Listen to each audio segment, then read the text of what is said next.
mengenali diri kami masing-masing. Saya Yeni Dwi Kristina, NIM ACD 118009. Saya Ebu Ellen Fernanda, NIM ACD 118023. Saya Nur Sania dengan NIM ACD 118007. Saya Alfia, NIM ACD 118006.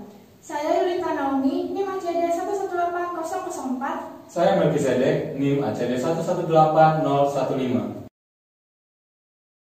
Adapun topik praktikum kita pada hari ini yaitu pengaruh cahaya terhadap fotosintesis sawi.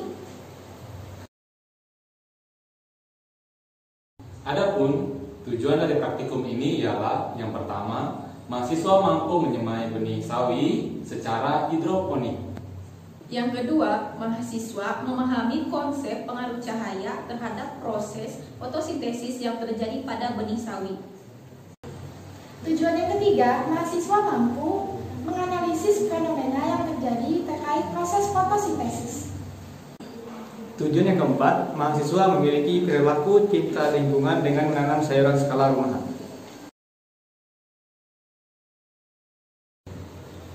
Sedikit teori tentang proses fotosintesis. Jadi, tumbuhan itu merupakan organisme autotrof, yang mana artinya tumbuhan mampu mengubah bahan anorganik menjadi bahan organik melalui proses fotosintesis. Reaksi umum proses fotosintesis ini seperti yang terlihat pada gambar di atas. Selanjutnya yaitu proses fotosintesis terbagi menjadi dua pada reaksi terang dan reaksi gelap. Fotosintesis reaksi terang terjadi pada tilakoid, di mana kompleks utama fotosintesis ini terdiri atas fotosistem 2, fotosistem 1, kompleks sitokrom B6F, dan ATP sintase, di mana fotosistem 2 memiliki reaksi atau panjang gelombang sebesar 680. Untuk fotosistem 1 memiliki pusat reaksi atau panjang gelombang sebesar 700. Sitokrom B6F tersusun atas kompleks polipeptida yang mengandung unsur besi atau Fe.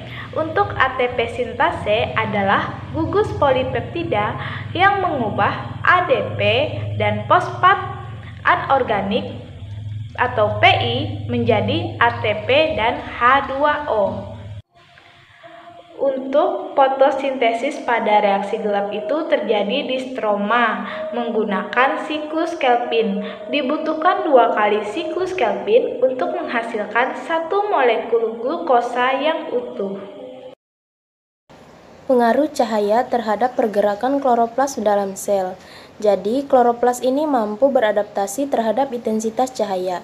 Apabila cahaya terlalu terik dan berlangsung secara terus-menerus, kloroplas ini akan menghindar, sehingga kloroplas akan terdistribusi pada sisi-sisi sel. Sedangkan, jika cahayanya tidak terlalu terik, maka kloroplas akan terakumulasi pada permukaan sel, gunanya untuk memaksimalkan penyerapan cahaya.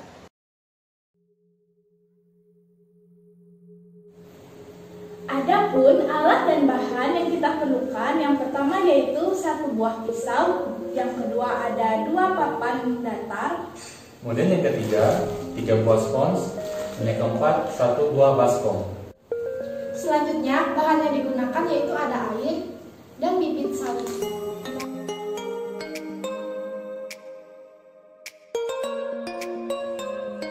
Adapun prosedur yang dilakukan yaitu langkah pertama, memotong busa menjadi masing-masing 6 potongan dengan total 18 potongan. Langkah kedua, melubangi bagian tengah setiap busa sebagai tempat benih.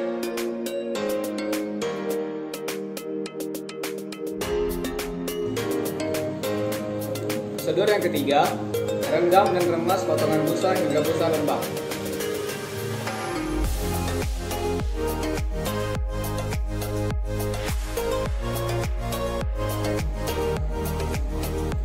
Langkah yang keempat, letakkan busa di atas wadah datar, masing-masing 9 potongan.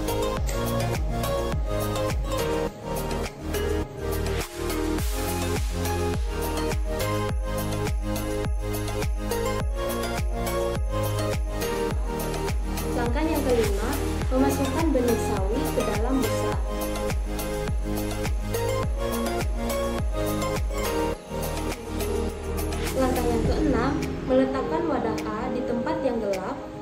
wadah B di tempat yang terang. Langkah ketujuh, pastikan busa selalu lembab dengan cara dipercikkan air. Dan langkah yang terakhir, amati perkembangannya setiap 2 hari sekali.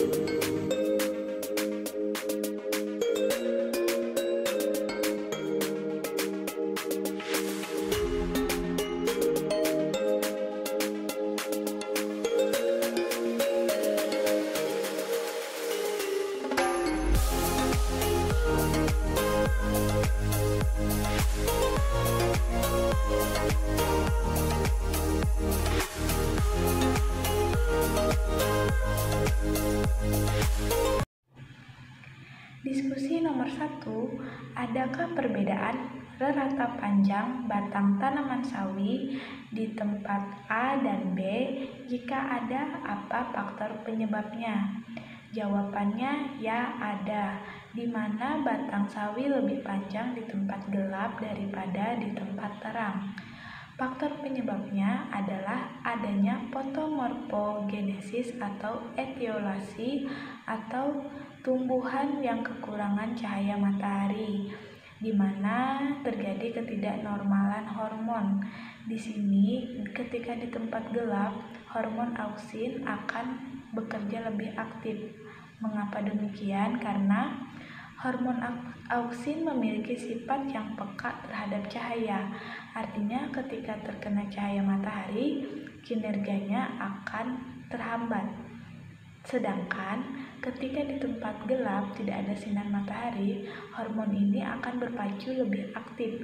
Itulah yang menyebabkan panjang batang sawi lebih panjang di tempat yang gelap. Pertanyaan yang kedua, adakah rata panjang daun tanaman sawi pada perlakuan A dan B? Jika ada, jelaskan faktor penyebabnya. B. Yang mana perbedaan ini dipicu tempat menyimpan tanaman tersebut, di mana pada perlakuan A disimpan tempat yang gelap, sedangkan pada tanaman yang B disimpan di tempat yang terang. Hal ini memicu pertumbuhan yang tidak normal pada perlakuan A, di mana disimpan di tempat yang gelap, karena hormon auksin bekerja lebih aktif pada tempat yang gelap, sehingga memicu peristiwa etiolasi, yang mana peristiwa ini menyebabkan tumbuhan tumbuh secara tidak normal pada tempat yang lebih gelap, sehingga menyebabkan pertumbuhan batangnya menjadi lebih panjang, tetapi daunnya menjadi lebih pucat dan tidak subur. Sedangkan pada tempat yang terang, daunnya lebih subur, lebih panjang, karena pada tempat yang terang, Etioplas berubah menjadi kloroplas dan bisa membentuk makanannya sendiri. Karena pada tempat yang terang, tumbuhan tanaman sawi sudah memiliki klorofil dan membuat makanannya sendiri, sehingga membuat tanaman tersebut lebih hijau dan lebih subur pada daunnya. Nah, sedangkan pada tempat yang gelap, tidak terjadi perubahan etioplas ke kloroplas. Hal ini disebabkan karena kurangnya cahaya matahari pada perlakuan A. Yang ketiga, bagaimana warna batang dan daun pada 2 perlakuan? Pada bibit sawi yang tumbuh di tempat terang, batangnya berwarna putih kehijauan dan daunnya berwarna hijau tua. Sedangkan yang tumbuh di tempat gelap, warna batangnya berwarna putih pucat, sedangkan daunnya berwarna hijau kepucatan. Soal yang keempat, mengapa perlu menjaga kelembapan busa?